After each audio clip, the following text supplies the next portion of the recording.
उदाहरण करूंगा, उसका आत्म साक्षात्कार बनाऊंगा, उसको बताऊंगा तुम्हारे पिछले जीवन के सारी साधनाएं अपने आप में उदय हो। मैं तुम्हें कहा तुम्हारा बीज है और तुम्हारे बीज में ताकत है, उसकी खोल को हटाना है और खोल को हटाने की क्रिया ही साधना है। इन 3 नंबर वही साधना मुझे तुम्हें संबंध कर पाएंगे, चाहे मन तो छोटा हो, मगर यदि तुम साधक है, सही अर्थ मेरे सामने है, तो मैं सही अर्थ उसमें वह सबको दे सकूंगा। इसलिए अपने आप को समृद्ध रूप से तैयार होने की जरूरत है। जो तुम अगर सालानी के रूप में आए हो, मिलने के लिए आए हो, मेरे जन्मदिन है तो तुमको मिलूंगा। अगर तुम केवल गुरु पूजन के लिए आए हो, तभी मैं अपना पूजन तुम्हें संपन्न करवाऊंगा, तुम बैठोगे। मगर यदि तुम साधना के लिए आए हो तो तुम्हें साधना का सब कुछ दूंगा, क्योंकि ये 3 दिन तुम्हारे पूरी जिंदगी के बहुत महत्वपूर्ण दिन होंगे। इसलिए महत्वपूर्ण दिन होंगे कि आगे का साथ, आगे का जीवन ऐसा साथ तुम्हें नहीं मिले, आगे इतना ज्ञान चेतना नहीं मिले, आगे जीवन का इतना क्रम नहीं मिले। 3 से 5 दिन तो बहुत बड़ी बात होती है, बीच में वो रास्ता तो बहुत बड़ी बात है जहां तुम प्राप्त कर सको। तुम्हें से प्रत्येक को साधक में बनना है, प्रत्येक को साधना में बनना है, साधक के रूप में बैठना है, सैलानी के रूप में नहीं।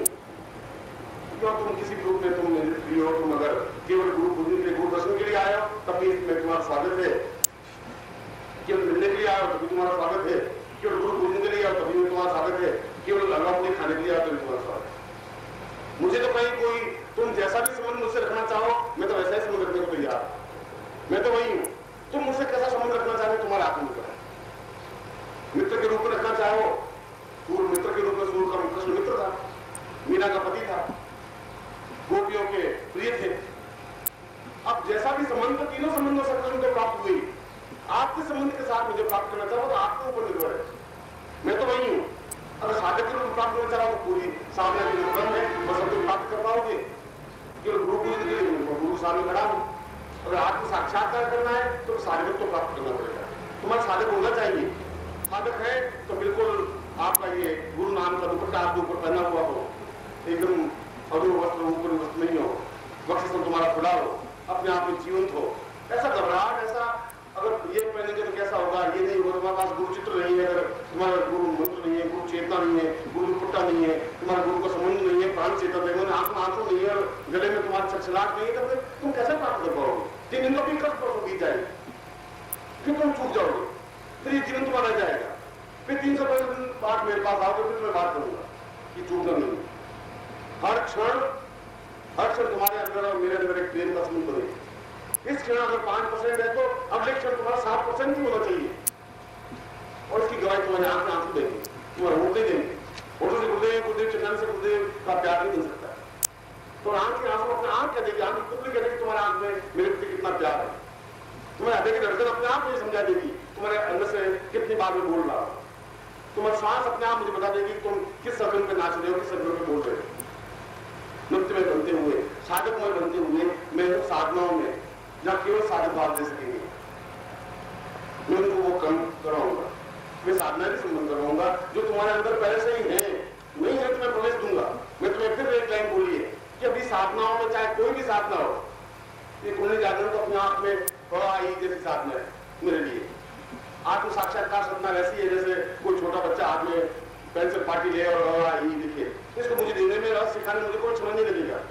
तो ब्रह्म से साक्षात करना अपने आप में, पूर्ण तो साक्षात करना भी कोई बहुत बड़ी कठिन नहीं है, तो बहुत आसान है। आपसे इस बात की तुम क्या साधक हो, आपसे इस बात की तुम्हारे अंदर प्रेम है क्या, आपसे इस बात की तुम्हारे धड़कन और धड़कन एक है, आपसे इस बात की क्या तुम आंसुओं की लिपि से मेरा नाम लिखा है, और ऐसा लिखा है तो तुम्हारे जीवन को बात नहीं रहेगा, तो कमी नहीं रहेगी। मैं सही आशीर्वाद देता हूँ कि ये 3 दिन तुम्हारे लिए अत्यंत अमूल्य बने, ऐसा आशीर्वाद देता हूँ।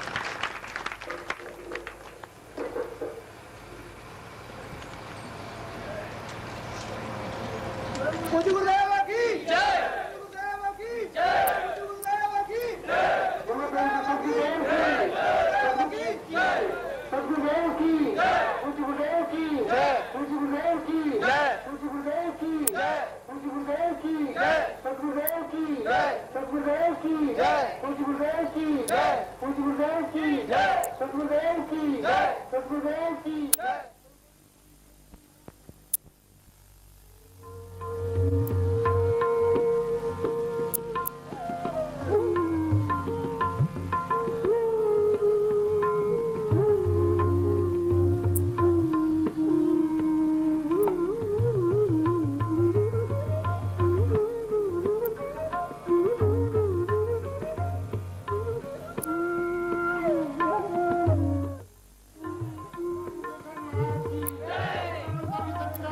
महाराज की, स्वामी सच्चिदानंद महाराज की, अखिल भारतीय सिद्धाश्रम साधक परिवार की, नारायण महाराज।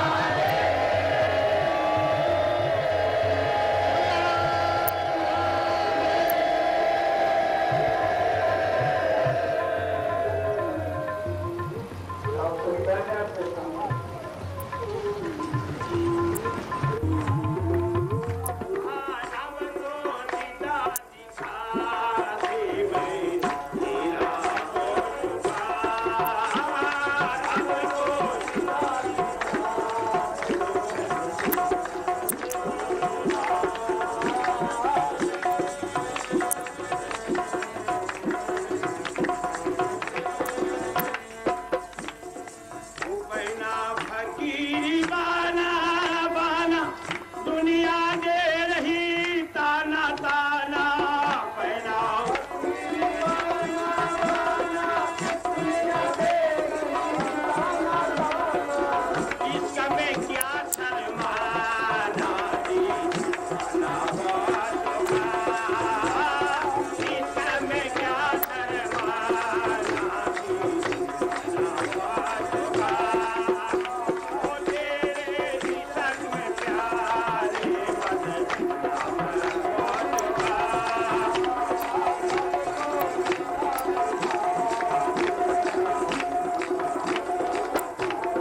तम वदेन्यम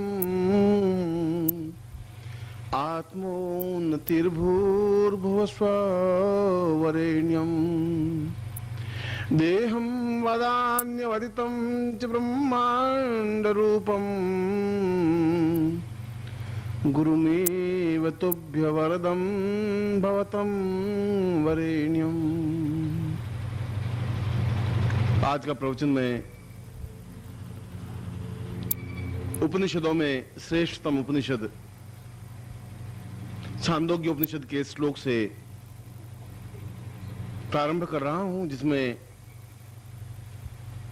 3 बातें स्पष्ट रूप से बताई गई है और तीनों ही बातें पूरे जीवन का एक निचोड़ है।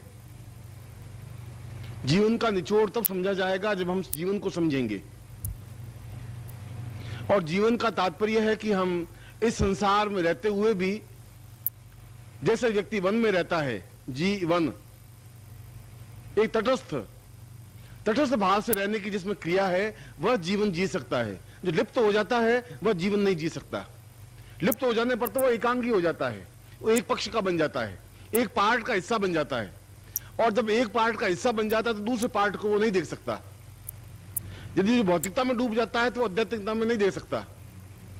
जो व्यक्ति आध्यात्मिकता में चला जाता है वह भौतिकता के भी स्वरूप को नहीं देख सकता। मगर जो उभय पक्षी है, जो बिल्कुल तटस्थ है, जो दोनों के बीच में खड़ा है, वह जीवन को जी सकता है, जीवन को देख सकता है। जीवन में दोनों रंग होने चाहिए, क्योंकि जीवन जीना अपने आप में एक कला है, एक चेतना है। जीवन को सांस लेने की क्रिया को जीवन नहीं कहते हैं। मरना या जिंदा रहना या सांस लेना या खाना, यह जीवन नहीं है।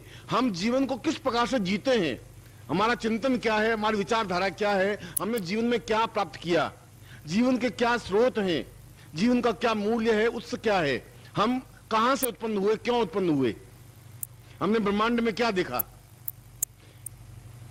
और किस प्रकार से देखा, यह हमारे जीवन का मूल उद्देश्य है। आप यहां गुरु जन्म दिवस पर आए, जन्म तो कोई होता ही नहीं है। वह तो एक 21 अप्रैल से लगा करके और अगले जिस साल तक वह जीवित रहेगा उस साल तक वह इस पृथ्वी लोक में रहा। इससे पहले वह किसी और लोक में रहा होगा, इससे बाद में भी किसी और लोक में रहा। जब इससे पहले भी किसी लोक में था और इसके बाद में भी किसी लोक में रहेगा, तो फिर उसका जन्म कहां हुआ? जन्म तब होता है जब मिटता है। जब मिटा ही नहीं तो फिर जन्म कहां हुआ? फिर जन्म दिवस कैसा? जन्म का मतलब है कि हम एक नए सिरे से निर्माण करें। जिसका निर्माण है ही उसका निर्माण क्या करेंगे? जो पहले से ही साक्षी है उसका निर्माण कैसे करेंगे? इसलिए केवल देह युक्त व्यक्ति का ही जन्म होता है।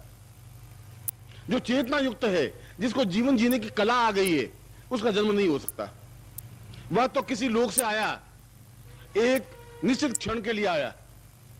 वह चाहे 21 अप्रैल 1922 हो, चाहे 19 अप्रैल 1912 हो, चाहे 4:12 हो और 4:18 हो। नमस्कार। अगर आप सद्गुरुदेव डॉक्टर नारायण दत्त श्रीमाली जी के दीक्षित हैं या फिर आपके पास उनसे जुड़े हुए कोई भी अनुभव है, तो नीचे दिए गए हुए नंबर पर वीरल पटेल जी को मैसेज कीजिए या फिर फ़ोन कॉल कीजिए और अपने अनुभव ज़रूर शेयर कीजिए। डॉक्टर नारायण दत्त श्रीमाली जी के आत्मकथा का संकलन करने में मदद करें। धन्यवाद।